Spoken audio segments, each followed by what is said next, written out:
Well, welcome everybody. Welcome to the November call. I really want to start by saying how excited we all are that after 13 visits to Parliament Hill, hundreds of letters and op-eds, all kinds of meetings, all kinds of outreach through Canada, that since last month's call, Canada has enacted a national fee and dividend plan. I think that's exciting, not just for Canada. I think that's exciting for the whole organization, because it's something we've all been pulling for so long. To see it actually start to be put in place, that is really, really remarkable. And to Kathy and the team up there for everything you did, fantastic. And I think the rest of us are so excited and thrilled to be part of that. I also want to thank everybody that already called in yesterday as part of Congressional Call-In Day. We had twice as many calls yesterday as the previous time we did a Congressional Call-In Day, so that's a lot of activity. You can still call if you haven't had a chance to yet, but a lot of calls yesterday to congressional offices, and that was fantastic. We are in DC getting ready for Congressional Education Day. There are 621 people registered for the event that starts on Monday, which is the most people that we've ever had come to our November event. And we have 410 meetings, which is way more than seemed realistic that we could get this time of year. We'll be talking about the election with our guest in just a couple of minutes, and then we'll go over what we're doing this month.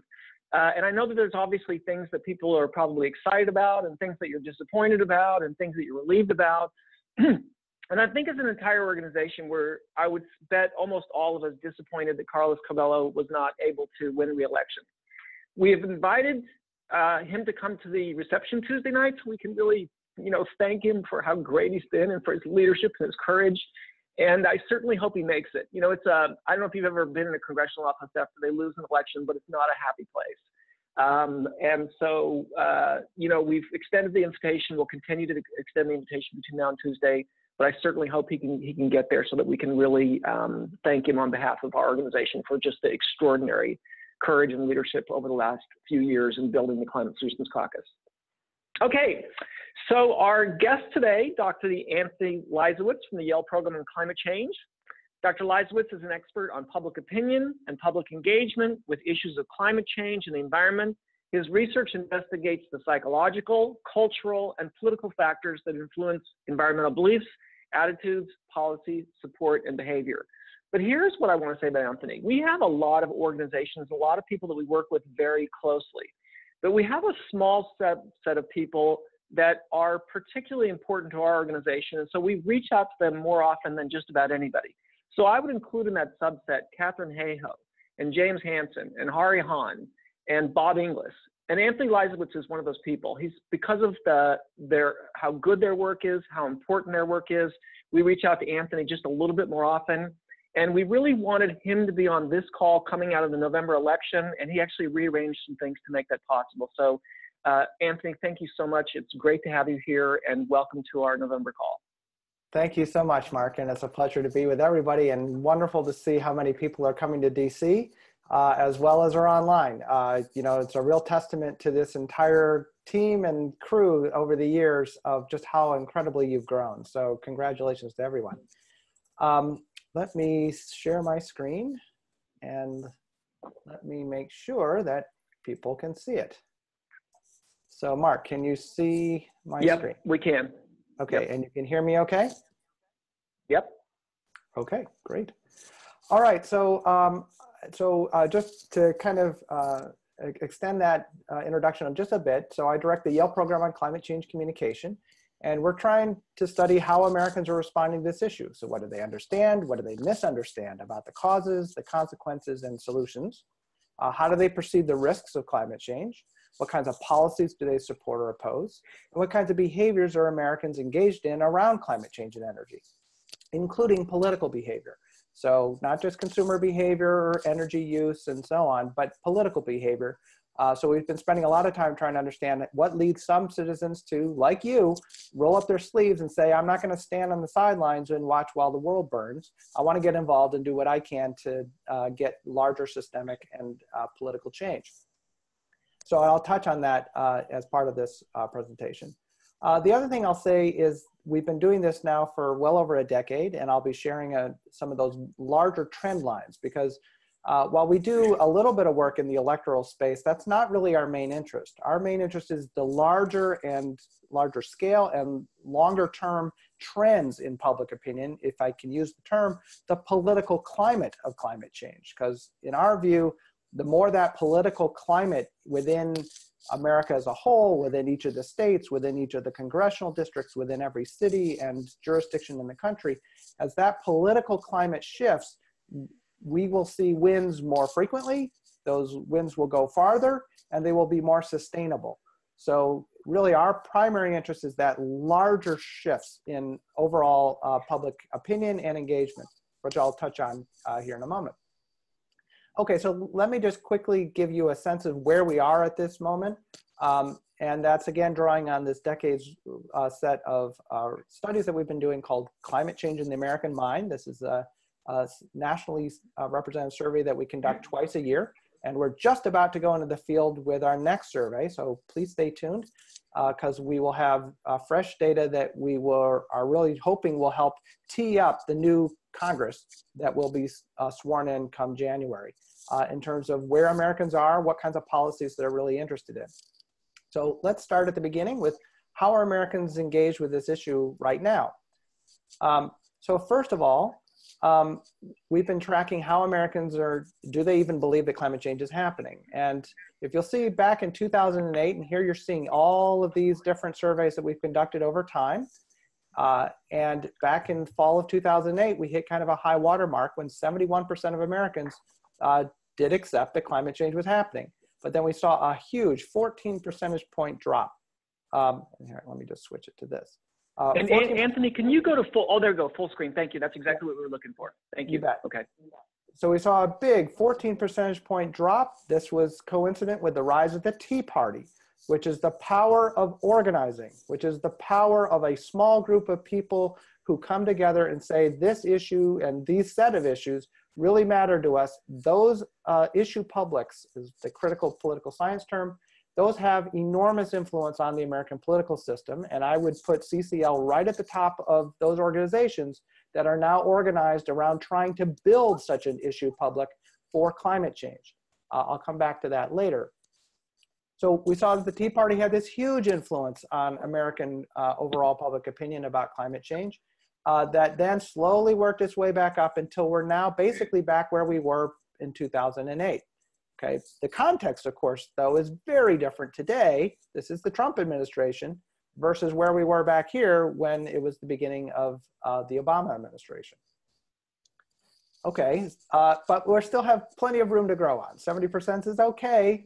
In Japan, it would be about 95, 98%. So America still could go further. But also importantly, only 58% of Americans understand that global warming is caused by human activities. And that's important because if you don't understand that it's human caused, then why would you do something like put a price on carbon? That doesn't seem to make much sense if it's just natural. Okay? Maybe that's something we have to adapt to, but it's hard to understand why we would need to do something like climate policy. So this number is one of the more important ones as of now. Many Americans still just don't understand that this is mostly human caused. And one of the things that leads to, among others, is that very few Americans are that worried about climate change.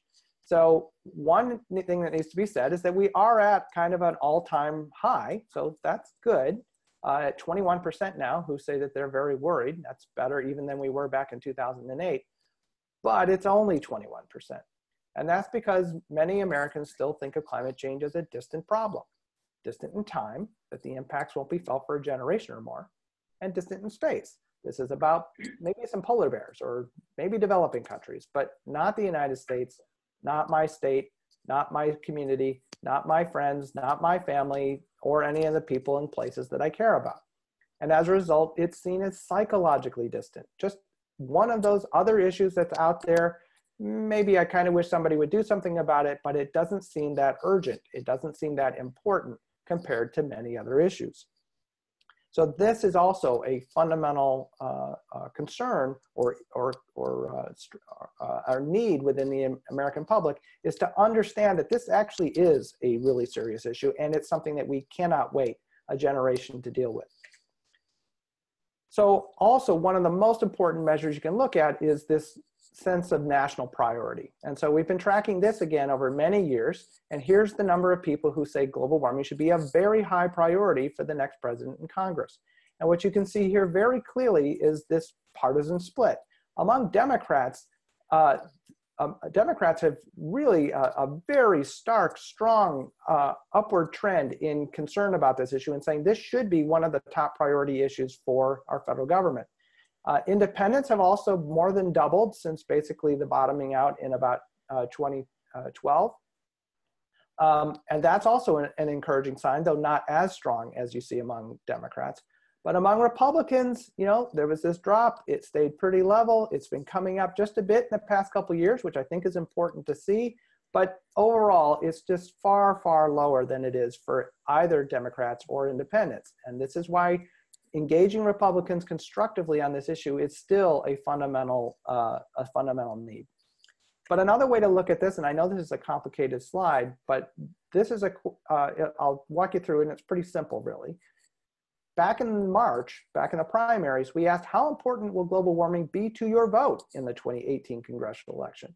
And what you see nationally is that among 28 different issues, global warming was number 15. And that's, yeah, it's a little better than it has been in recent years, but it's clearly been not one of the top issues, okay? And back then, as of all through the campaign, healthcare was number one, and the economy and Social Security. Gun policies was really in the news a lot then, so that was high, and so on. So climate change has often been seen as a second, third, or even fourth tier issue. But it gets much more interesting when you start breaking this down by liberal Democrats, moderate conservative Democrats, liberal moderate Republicans, and conservative Republicans. Here you see two critical things. One is the partisan gap. So among liberal Democrats, it's high. Among conservative Republicans, it's dead last. Right? So that is the nature of this issue, where climate change has become more politically polarized than abortion. Yeah, I just said that. Climate change has become more politically polarized than abortion. Okay? So again, this is why there is a real need to find ways to constructively engage Republicans, especially liberal moderate Republicans. But I would say conservatives as well. But the other thing I want to point out is that climate change was number 4 among liberal Democrats, with environmental protection number 3. That is one of the top tier issues. And that was not the case 5 years ago. That's a remarkable accomplishment, that climate change is now one of the top priority issues, one of the top agenda issues among the, let's call it the progressive base of the Democratic Party, one of our 2 major political parties. So that's really remarkable.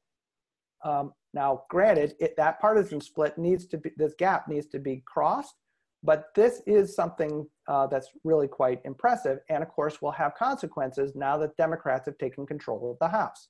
And a number of them actually ran on climate change. Climate change actually was a campaign issue in several, not nationally, but in several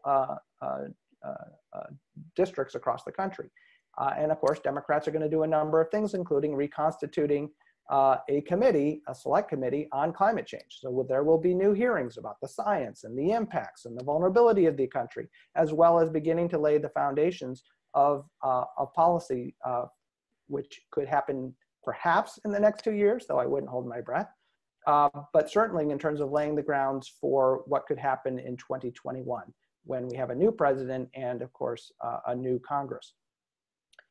Okay, but I don't want to leave you with the impression that we're just hopelessly polarized on this issue, because while we are polarized on the climate change issue, we're not so polarized. In fact, there's actually a strong social consensus on some of the key solutions, in particular around clean energy. So here's just standing in for a whole bunch of other questions we've asked about funding more research into clean energy. 87% of all registered voters support that, including 76% of conservative Republicans. Okay.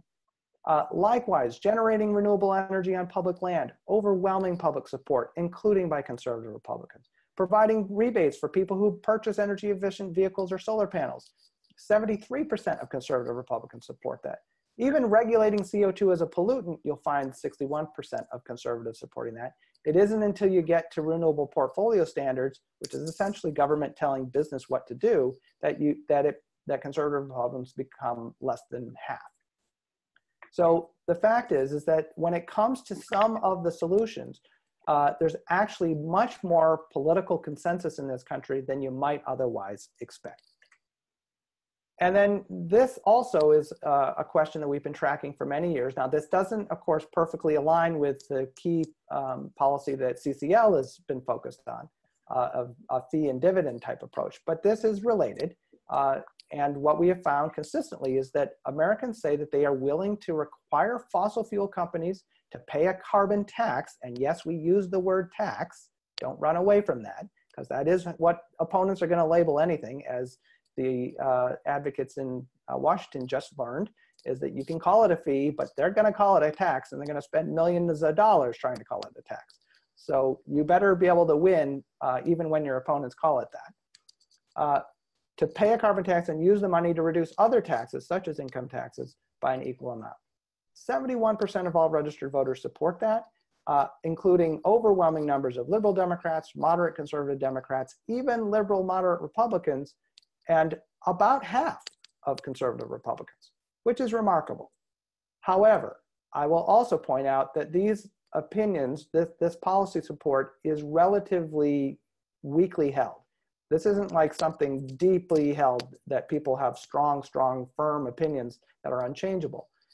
When this is support for the abstract idea of a carbon tax imposed like this, if there was actually legislation to do this, you can absolutely guarantee that the fossil fuel companies and their allies would be spending many millions of dollars to try to attack and savage this basic proposal, which is exactly what we saw happen in the state of Washington. I think, what was it, 3 fossil fuel companies poured about $31 million into trying to attack that ballot initiative. So don't take these numbers as gospel, but it at least tells you that people's kind of initial feelings about this is that they are actually surprisingly supportive of this notion of a carbon tax. Okay, another thing that I think many of you have encountered before, but I'll quickly use this to set up a more important point, is our work identifying what we call global warming 6 Americas, that Americans don't have a single viewpoint on climate change. They have diverse viewpoints. And if you want to engage them effectively, you need to meet each person where they are. Don't just assume they're all immediately alarmed about climate change, or assume that they're absolutely hostile to climate change. That's actually not the case. There's much more diversity going on in the country. And here are those 6 different groups. As of last March, 21% are alarmed. They are fully convinced it's happening, it's human caused, it's urgent, they strongly support policy action, but they often don't know what to do. They don't know what they can do as individuals, they don't know what we can do as communities, as cities, as states, as the nation, or even the world. So they're really engaged, they're really worried, but they often don't know what to do about it. And that, I'll come back to why that's so important. Then comes a group that we call the concerned, happening, it's human caused, it's important, but they tend to think of it again as distant in time and space. So yeah, I'd support action, but it doesn't seem like an urgent priority. Then a group we call the cautious are still on the fence. Is it real? Is it not? Is it human? Is it natural? They're paying attention, but just haven't really made up their mind yet. Then a small but important group we call the disengaged, who say, you know, I think I once heard that word global warming, but I don't know what that is. I don't know anything about it. What the causes are, what the consequences are, what the solutions are. So it's not an ideological barrier, it's just basic awareness that is holding them back. Then a group we call the doubtful, who are like, it's probably not real, but if it is, it's natural, just natural cycles, nothing we had anything to do with, nothing we can do much about, so they don't pay it much attention. And then last but not least are the dismissive, who are firmly convinced it's not happening, not human caused, not serious, and in fact, most of whom tell us pretty bluntly that they're conspiracy theorists. It's a hoax, it's scientists making up data, it's a UN plot to take away our sovereignty, it's a get-rich scheme by Al Gore and his friends, and many other such conspiracies. Now, importantly, they're only 9%. They're only 9%, but they're a really loud 9%. They're a really vocal 9%, And as many of you know, they're more than well represented in the halls of Congress. So they have made themselves appear to be 50% or more of the country, but they're not. They're just loud. And in fact, in some cases, they're louder than these people, even though the alarmed outnumber them 2 to 1. Okay? So this is about owning the public square. This is about owning public discourse. And the fact is that they punch way above their weight because we let them. Okay, now here's the important thing. So here we've asked Americans, how willing or unwilling would you be to join a campaign to convince elected officials to take action to reduce global warming? This is essentially the DNA question of CCL. And what we find when you look at this across each of these different groups is, and let's just focus on the alarmed and the concerned, that here are the people that say, I am participating in a campaign like this now, or I definitely would do it. That's these 2 colors. Or here are the ones that say, I probably would do it. So what does that translate to? If you just take these 4 boxes right here, among the alarmed and the concerned, that's 26 million Americans who say that they are or definitely would join such a campaign. Now, just to put that into context, because really this is about building a movement. This is about building what in political science we call an issue public. And you know what issue publics look like. It's the pro or anti-gun movement. It's the pro or anti-immigration movement. It's the pro-choice or anti-abortion movements. Think of the NRA. Okay, the NRA is a clear example of a highly motivated, organized issue public that has enormous political clout. How many people are in the NRA? About 4 million. We have 26 million just in these people who say that they definitely would join. And if you added those who say they probably would join, it would be 67 million. The difference is that they're organized and this community has yet to be organized. Okay. Now that, of course, has been changing in the past few years, in no small part, thanks to the hard work of CCL and everyone associated with it, as well as a few other groups. But we have a good ways to go. But the point is that this is a huge potential political movement if we get organized. So we know that there's a lot of potential out there, but why don't people do it? Why don't they get engaged? So we asked that question too. What's preventing you? So the barriers to contacting elected officials, number one, is that nobody has ever asked me to. Really? It's that stupid? Just ask. And it's by far the largest reason. Okay? People are like, yeah, I'm really worried about this issue. I want to get involved, but nobody's ever asked. Okay? That's not about changing someone's political identity or changing their worldview or challenging their values or asking them to change their identity. It's saying, just ask. Okay? And that's really what organizations like CCL are all about, is actually coming together as like-minded, caring citizens, but then reaching out to your own social networks, your own friends, your own family, your own coworkers, and finding other people who actually just need to be asked to get involved. I'm not an activist is an important one because people don't know what an activist looks like. They often think that that means you got to have long dreadlock hair and hug trees and so on. I mean, I've just been looking at all the pictures of people around on this video call, and I don't see too many people like that. The point is that people need to see people who look just like them, okay, who sound like them, dress like them, share their values, who are all saying, this is my issue. You don't have to be some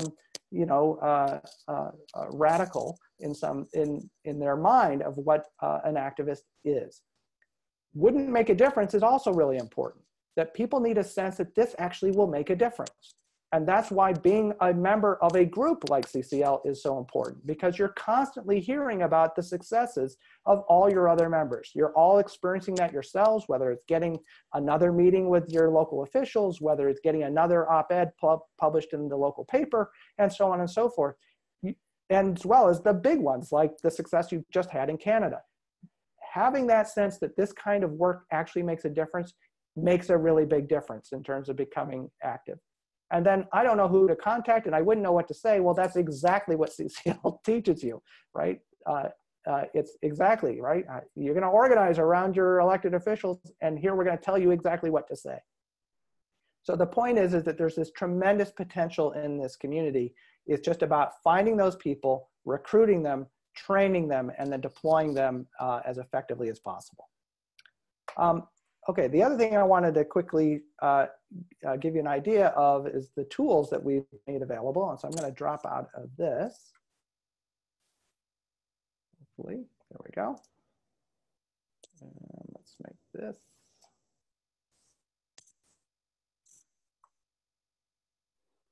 And if you haven't seen it, these are our Yale climate opinion maps. So we've taken our national results. Here you see nationally 61% of Americans are worried, but everyone always was asking, well, I'm working in Dallas, Texas. What can you tell me about Dallas? And the answer was, I can't tell you anything about it because I've never done a study in Dallas.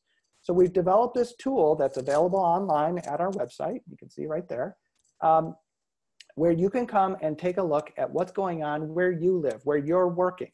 So we've got this now down to the state level, the congressional level, the metro level, and down to the county level. And what this reveals is that that big 61% is actually hiding, it's obscuring all the diversity of worry across the country. Okay, that in fact— Can you go full screen again, Anthony? Can you go full screen again? People are having difficulty seeing right now. Yeah, let me see if I can pull it up this way. Okay. How's that? Is that any better? The technical, not yet. The technical department says you need to, what? You'll actually need to reshare your screen, and the internet browser that you're using is what you need to select. Ah, okay, sorry, bear with me for half a second. New share.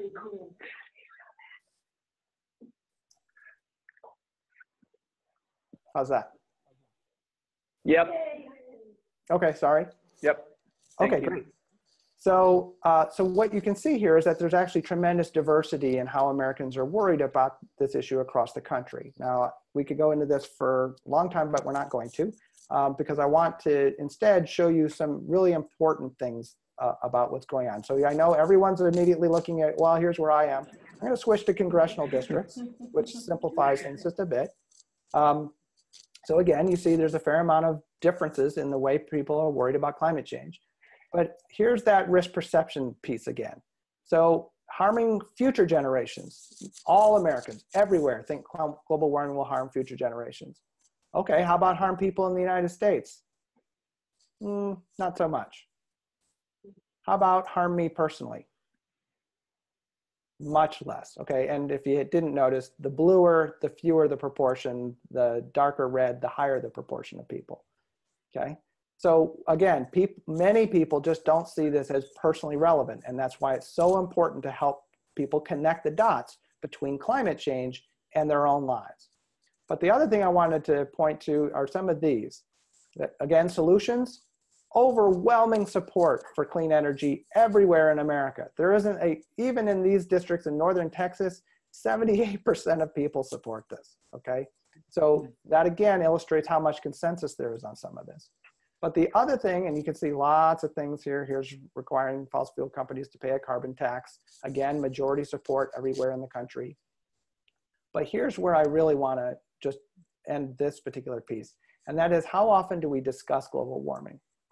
Okay, because and what you see is that almost no one in America discusses climate change very often.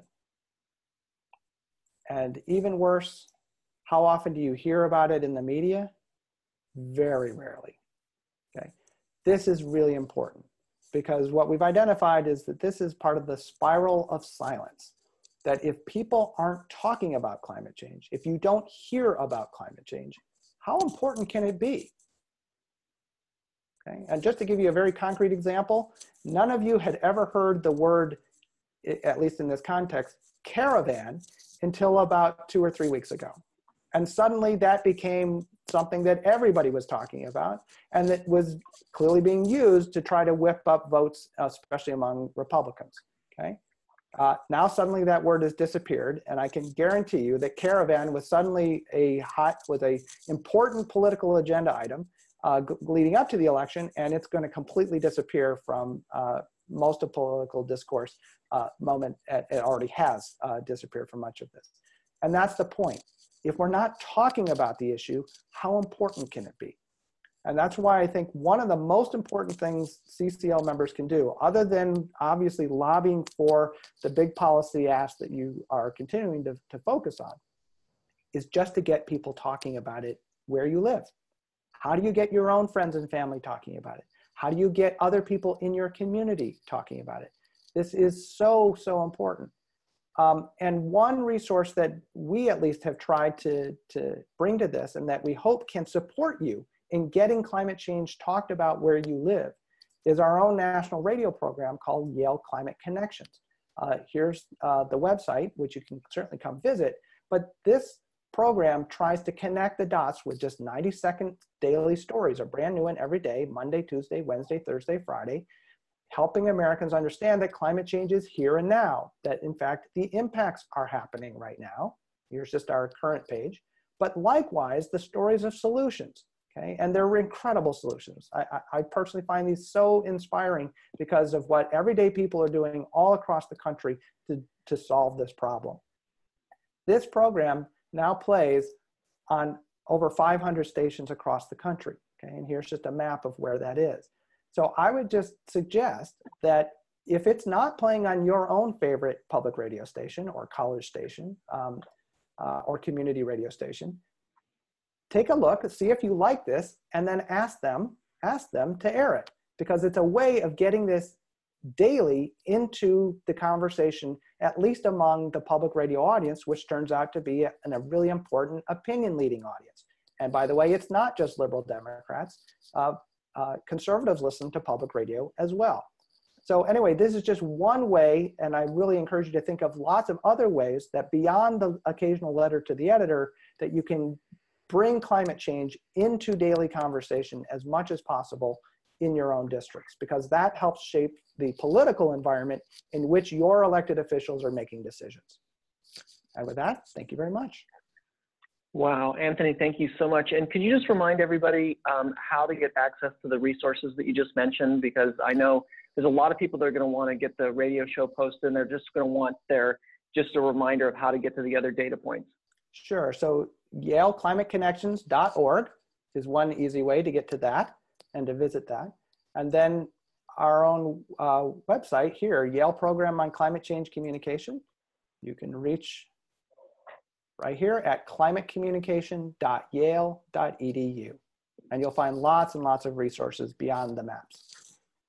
Wow. Well, again, thank you so much. If you want to stick around for the next 10 minutes, I know it's a Saturday, but if you want to stick around and hear the things we're going to be doing on the Hill and what we'll be doing for the next month, you're welcome to. But really, really helpful and very timely. And thank you for rearranging your schedule so you should be on the call, Anthony. I really, really appreciate it. Sure. My pleasure. And good luck, everyone. Yeah, thank you. Yeah, we'll take all the good luck we can get. You know, I was like it when Pope Francis asked people to pray for him. You know, like, yeah, wish us luck and pray for us. Okay, good. All right. Thank you. Thank you again. So I want to go over a couple of things that happened since last month's call, and then talk about what we're going to be doing this month. So first of all, in the middle of crazy campaign season, you were all incredibly prolific, 44 op-eds, over 300 total published pieces. So just a lot of output in terms of getting things out there in the media, 201 outreach events. So a lot of you were out there talking to the public, educating people, and 1,926 personal letters to members of Congress. So that's just a really nice piece of output. In terms of what happened in Washington State, 15% of all activity was from people who were CCL volunteers.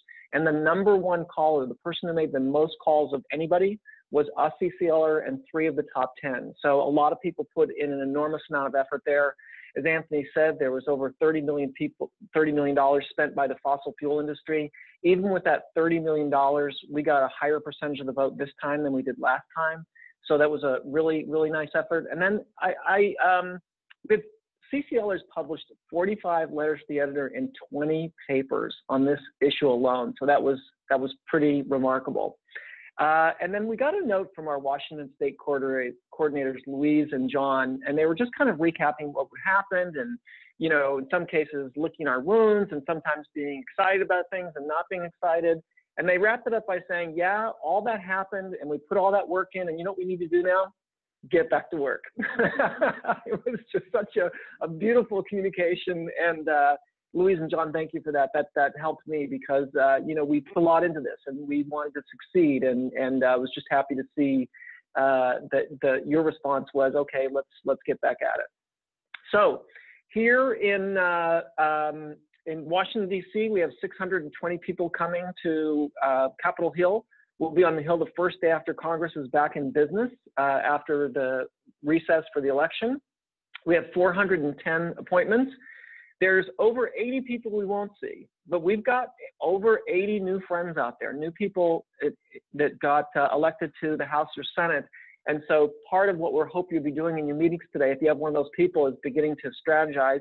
Wouldn't surprise me if you've already started to reach out to them and start to engage them, but start to work on developing relationships with some new people that hopefully can add some new energy to what's happening. I'm excited to be what's going to be happening in the Climate Solutions Caucus. Where we were coming out of the 2016 election is there were 6 Republicans left. There's a lot more than that now. And it's going to be interesting to see what we rebuild. Obviously, Carlos Curbelo is an individual loss, but I know that some of the Republicans that we're talking to about becoming the next Republican lead are interested in making the bar just a little bit higher for being in the membership, and that could be a good thing. We'll see what happens, but that could be good. Okay, so what are we doing in Canada and the U.S.? And I want to talk about what's happening on the Hill a little bit as part of the U.S. So first of all, for the first time in the history of their organization, the first action for Canada is to celebrate. I think that's a pretty good action. And that's a great thing to do. I mean, something amazing happened. And yeah, you know what? Let's just give ourselves a day to celebrate. And then the other things in Canada are about letters to the editor and Twitter. Okay. In terms of getting to the U.S. actions, one thing we'll be doing, yeah, Ricky, you can screen share in a second. We're going to be doing is strategizing after the election, but you know, getting together and figuring out the way forward. The main thing, though, for November for us is I want us to all give everything we can to our year-end appeal that starts on Giving Tuesday and then goes through till the end of the year. As part of that, I want to tell you what we're doing on the Hill on Tuesday. So first of all, we're doing something that nobody can do. Nobody can go to Congress and say, here's what you say about solutions to climate change, and here's how that evolves over time, because nobody else has volunteers in every congressional district. So we're able to do something that's unique. But then here's the second part. If you've been in a lobby meeting, and most of the people on the call with us have, you always know there's a primary ask when we go to visit with congressional offices. And I don't think any other organization can make this ask. So if you can't see my screen, what we're going to be doing on Tuesday is we're going to be going into members of the House and the Senate.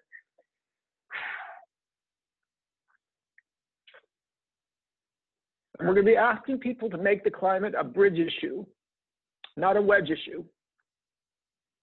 Make the climate a bridge issue, not a wedge issue. Our ask goes on to say Americans do not lack for topics that wedge us apart. These days, it's harder to name topics that bring us together. This is too bad, because strong majorities of Americans say they want elected officials to cooperate across political lines, to be respectful of each other, and to compromise. Bipartisan legislators see real boosts to their reputations from such behavior, as they are perceived as listening to voters and less self-interested. Further, opposite party voters like a legislator better when she or he bridges the partisan divide. It's time politicians started treating climate as a bridge issue. There are real political benefits to be gained, and the physics of the climate, graphically highlighted by the recent special report on a 1.5 degree centigrade target from the Intergovernmental Panel on Climate Change, make clear that it's time to act. We have some suggestions for how you could demonstrate a commitment to making climate an issue that bridges the divide in our republic. 1, introduce or support bipartisan carbon fee and dividend legislation. The IPCC report recently affirmed that pricing carbon is the best first step to addressing the problem. Introduce, co-sponsor, and ultimately pass bipartisan legislation that reduces our emissions or helps us adapt to the changes climate has and will bring. Join or form bipartisan working groups, such as the Climate Solutions Caucus in the House, and create an active space for respectful inter-party dialogue on the topic. hold hearings on the topic of policy solutions to our changing climate, rather than on the settled science of the problem. Schedule bipartisan briefings with members of your state or region that focus on local impacts and highlight experts from your district, state, or region. Over the last 11 years, Citizens Climate Lobby has grown to include over 100,000 committed supporters by emphasizing our values of appreciation and respect. We have shown that these are principles around which you can build a movement. We ask you to embrace these values as well, and in particular, on the challenge of climate change. This is an issue we can no longer afford to ignore. Okay, so what we're going to be asking you to do from now till the end of the year is to reach out to everybody you possibly can and invite them to donate to CCL. You know, it's like what Anthony said, a lot of people just never get asked. Let's make sure this time we do ask them. And as you also know, there are 100 people who've identified themselves as climate guardians. They've committed $10,000 each to create $1 million matching pool. We've never had anything like that. And so what we want to do is reach out to everybody we can, talk to everybody we can. And I think for some of you, there may be some chapters who it could be kind of fun to actually take it to another level. Not everybody, but for some chapters, you might say to yourself, you know, I think our chapter would like to match one of the climate guardians. So we're going to make sure that our chapter raises $10,000. Now, we don't have any way of helping you find out if you do this or not. We obviously can't tell you how much people donate. That's private information. But if you wanted to do that, if that would be fun, if that would be exciting for your chapter, then I recommend you do it. You know, the Intergovernmental Panel told us we don't have much time to act. I think CCL always looks at that a little bit different than everybody else. You know the old Chinese saying that says, when's the best time to plant a tree? And the answer is 20 years ago. You know, I think if you asked us, when would be the best time to have a carbon tax? 20 years ago. What's the second best time to plant a tree? Today. So that's the case for us also, is if we couldn't do it 20 years ago, we're going to do it today. Okay, last thing, I want to just remind you kind of the background of what we're doing, some of the things that Martin Luther King has said. He said, darkness cannot drive out darkness. Only light can do that. Hate cannot drive out hate. Only love can do that. Our lives begin to end the day we become silent about the things that matter. I don't know about you, but I feel really lucky to be part of an organization that from the first day I joined it, let me know that this is the way it wanted me to work. Privileged to be part of that.